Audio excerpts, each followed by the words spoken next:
Assalamualaikum warahmatullahi wabarakatuh. Selamat siang Ibu Tati dan teman-teman semuanya. Kami dari kelompok 6 kali ini akan mempresentasikan materi mengenai sistem imun spesifik.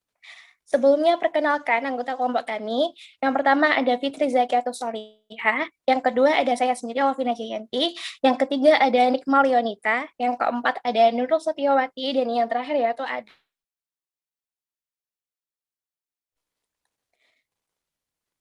Baik, kita menuju ke pembahasan yang pertama, yaitu mengenai pengertian sistem imun spesifik. Jadi apa sih yang dimaksud dengan sistem imun spesifik? Sistem imun spesifik adalah suatu sistem yang dapat mengenali suatu substansi asing yang masuk ke dalam tubuh dan dapat memacu perkembangan respon imun yang spesifik terhadap substansi tersebut. Next.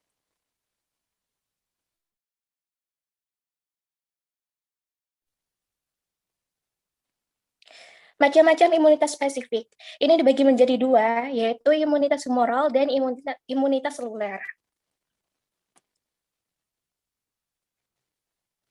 Yang pertama yaitu ada imunitas humoral. Imunitas humoral ini ditemukan di dalam plasma darah dan limfa, melibatkan limfosit B yaitu plasma, memori, dan pembelah. Limfosit B plasma berfungsi untuk mensekresikan suatu jenis globulin. Sedangkan limfosit B memori berfungsi untuk mengingat jenis antigen yang pernah masuk, dan limfosit B pembelah berfungsi untuk memperbanyak jumlah sel-sel limfosit B dari pembelahan.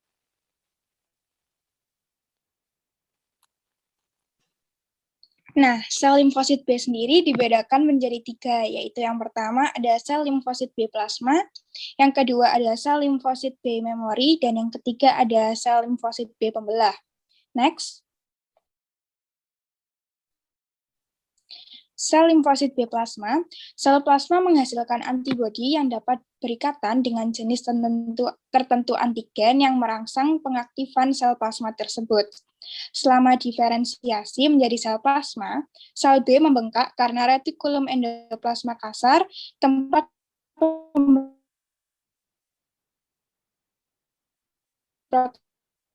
yang akan diekspor sangat berekspansi. Protein plasma pada protein yang produktif, menghasilkan hingga 2000 molekul antibodi per detik. Sedemikian besarnya komitmen perangkat pembentukan protein sel plasma untuk menghasilkan antibodi, sehingga sel tersebut tidak dapat mempertahankan sintesis protein untuk kelangsungan hidup dan pertumbuhannya sendiri. Karena itu, sel plasma mati setelah menjalani masa produktif yang sangat singkat, yaitu 5 hingga 7 hari. Next. Subkelas antibodi sendiri dibedakan menjadi 5. Yang pertama ada imunoglobulin M atau yang biasa disingkat dengan IgM, berfungsi sebagai reseptor sel B untuk pelekatan antigen dan diproduksi pada tahap-tahap awal respons sel plasma. Yang kedua, imunoglobulin G.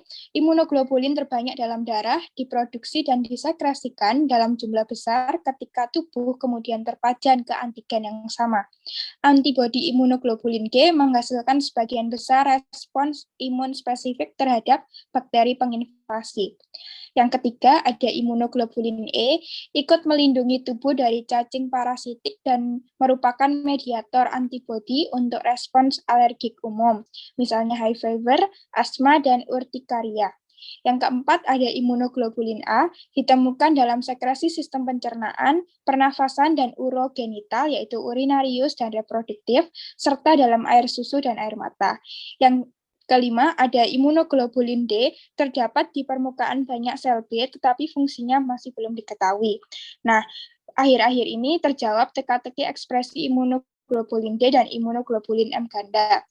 Beberapa penelitian terbaru yang menunjukkan bahwa imunoglobulin D membantu akumulasi perifer dari sel B autoreaktif fisiologis melalui ketidakresponsifan fungsionalnya terhadap antigen sendiri, tetapi kesiapan yang cepat terhadap antigen asing. Imunoglobulin D mencapai keseimbangan ini dengan melemahkan anergi yang dimediasi imunoglobulin M sambil mempromosikan respons spesifik ke antigen non-diri multimerik. Penelitian tambahan telah mengklarifikasi bagaimana dan mengapa sel B mukosa tertentu menjadi plasmablast atau sel plasma yang berspesialisasi dalam sekresi imunoglobulin D. Secara khusus, mikrobiota telah terbukti memainkan peran penting dalam mendorong penggantian imunoglobulin M yang dimediasi oleh saklar kelas dengan imunoglobulin D. Imunoglobulin D yang disekresikan tampaknya meningkatkan homeostasis mukosa dan pengawasan kekebalan dengan mempersenjatai sel efektor mieloid seperti basofil dan sel mas dengan antibodi imunoglobulin D yang reaktif terhadap antigen mukosa, termasuk mikroba komensal dan patogen. Di sini, penelitian meninjau kemajuan tersebut dan membahas implikasinya dalam kekebalan humoral pada manusia dan tikus. Next.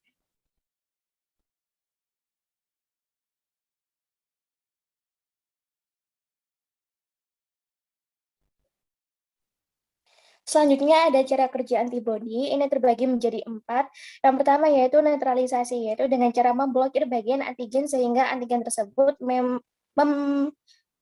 menjadi tidak berbahaya bagi dan juga dihancurkan oleh fagosit. Fagosit ini terdiri dari neutrofil dan monosit. Yang kedua ada aglutinasi atau penggumpalan, yaitu dengan cara mengikat sisi aktif antibodi agar memudahkan fagosit untuk menelan dan menghancurkannya. Yang ketiga yaitu presipitasi atau pengendapan, yaitu dengan cara mengikat beberapa antigen terlarut. Pengikatan antigen dengan antigen terlarut sendiri akan membuatnya dapat diendapkan sehingga memudahkan proses fagositosis. Mana antibodi mengaktifkan protein komplement yang dapat menghancurkan bakteri dengan cara membuat lubang pada membran sel bakteri. Next. Kemudian limfosit B memori. Limfosit B memori adalah subtipe sel B yang dibentuk di dalam pusat germinal. Limfosit B memori berfungsi untuk menyimpan atau mengikat jenis antigen yang pernah masuk. Jika infeksi masuk, sel ini yang akan mencatat dan menghasilkan ramuan antibodi yang lebih matang untuk berjaga-jaga bila terjadi infeksi ulang atau infeksi sekunder. Kemudian, limfosit B pembelah. Limfosit B pembelah merupakan sel B yang bertugas untuk membentuk sel B pengingat dan sel B plasma. Limfosit B pembelah berfungsi untuk menambah dan memperbanyak jumlah sel-sel limfosit B dan dari pembelahan. Next.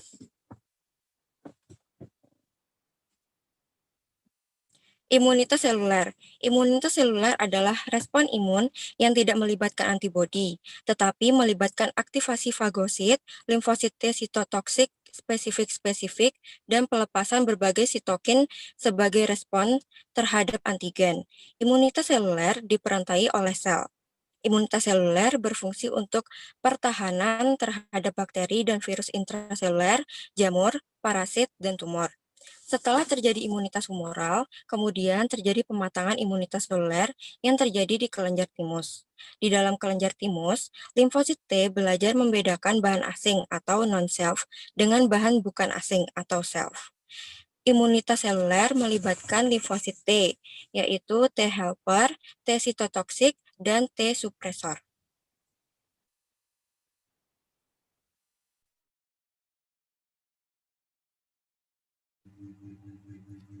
Selanjutnya yaitu dalam imunitas seluler melibatkan T helper sel. T helper sel sendiri yaitu subgrup limfosit atau tipe sel darah putih atau leukosit,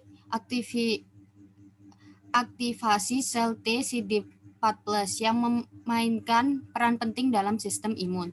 Sel T helper tidak memiliki aktivitas sitotoksik. Sel ini tidak dapat membunuh patogen secara langsung. Sel T helper berfungsi untuk aktivator limfosit B dan T.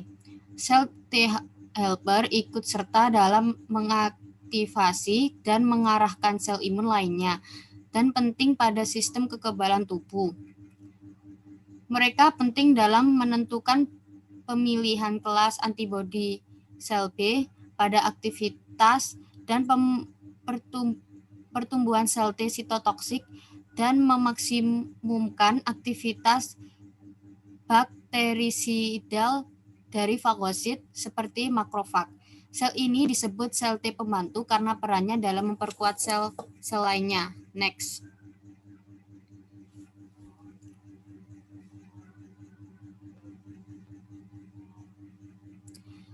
Aktivasi sel T helper. Aktivasi terjadi ketika antigen masuk dan difagosit oleh sel makrofag sehingga terbentuk fragmen antigen yang akan berkombinasi dengan protein MHC kelas 2 pada permukaan sel makrofag. Kombinasi antigen protein tersebut mempengaruhi sel T helper menjadi aktif. Reseptor yang bersirkulasi dalam darah akan mengaktifkan sel T sitotoksik sehingga sitotoksik sel T menyerang sel yang terinfeksi tersebut dan menghancurkannya. Next. Selanjutnya yaitu T sitotoksik. T sitotoksik sendiri yaitu limfosit yang mempunyai kapasitas untuk menginduksi kerusakan pada sel yang terinfeksi atau sel tumor.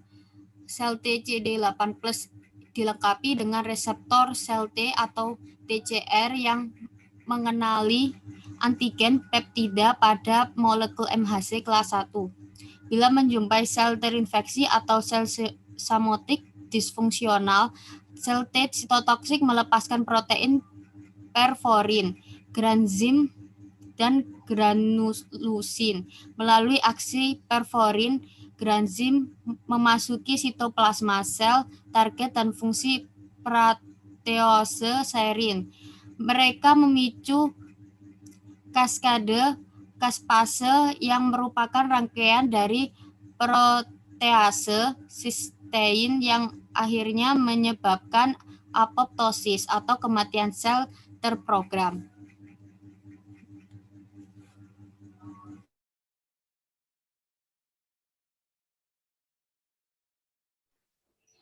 Selanjutnya yakni sel T memori.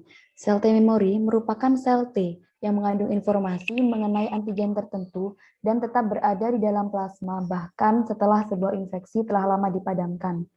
Nah, sel T memori ini berfungsi untuk mengingat jenis patogen yang pernah masuk ke dalam tubuh, sehingga saat tubuh terserang oleh antigen yang sama, tubuh akan langsung mengenali penyakit tersebut dan segera mengeluarkannya. Sel T suppresor. Sel T suppresor ini berfungsi untuk menurunkan dan menghentikan respon imun. Sel T menghentikan sistem imun dengan cara menurunkan produksi antibodi dan mengurangi aktivitas sel T pembunuh. Nah, sel T suppresor ini akan bekerja ketika infeksi sudah berhasil ditangani.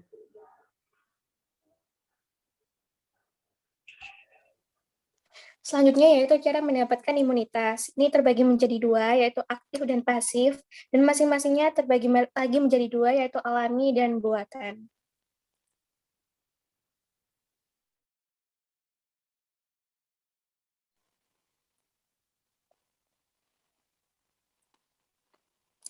Imunitas aktif merupakan imunitas yang diperoleh dari dalam tubuh, karena tubuh membuat antibodi sendiri. Jenis imunitas ini bisa berbentuk secara alami maupun secara buatan.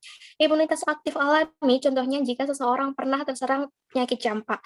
Orang tersebut tidak akan terkena campak kedua kalinya karena tubuh yang terserang sudah memiliki antibodi yang mengenal antigen atau penyakit yang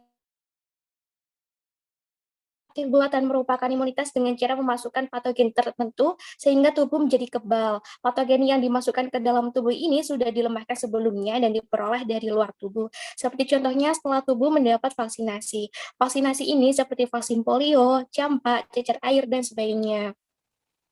Selanjutnya yaitu ada imunitas pasif yang merupakan imunitas yang diperoleh bukan dari pembentukan dalam tubuh, melainkan imunitas yang langsung jadi imunitas aktif, imunitas pasif pun bisa terjadi secara alami maupun secara buatan. Imunitas pasif alami adalah imunitas yang diperoleh bukan dari tubuh itu sendiri, namun dari orang lain. Contohnya adalah ketika janin dalam kandungan. Mereka sudah mendapatkan imunitas pasif dari ibunya melalui plasenta. Begitu juga ketika lahir, si bayi ini mendapatkan imunitas pasif dari ibunya melalui ASI eksklusif. Namun imunitas ini tidak berlangsung lama karena akan dimetabolisme oleh tubuh. Sedangkan imunitas pasif buatan merupakan antibodi yang sudah jadi dan terlarut dalam serum. Contohnya imunoglobulin anti tetanus untuk penyakit tetanus.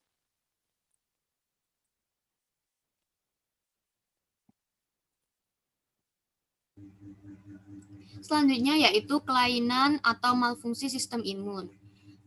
Dalam malfungsi sistem imun sendiri yaitu ada 3 ya.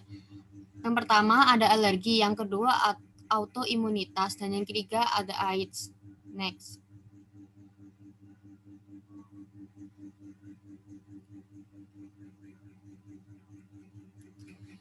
Sistem imun yang bekerja tidak normal akan memberi respon atau reaksi tidak normal, lalu akan menyebabkan konsekuensi patologi tertentu pada individu yang bersangkutan.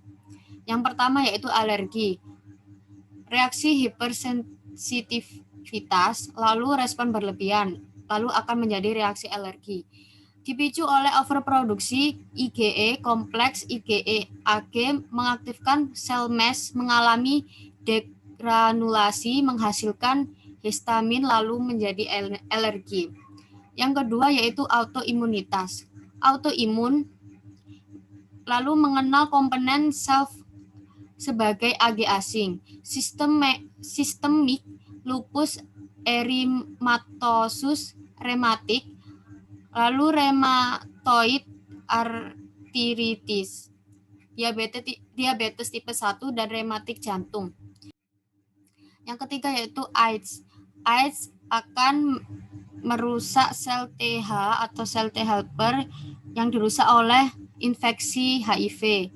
Lalu akan menjadi imun parasit, susceptible terhadap infeksi mikroorganisme, virus, dan maligna. Next. Sekian dari kelompok kami, kurang lebihnya mohon maaf. Wassalamualaikum warahmatullahi wabarakatuh.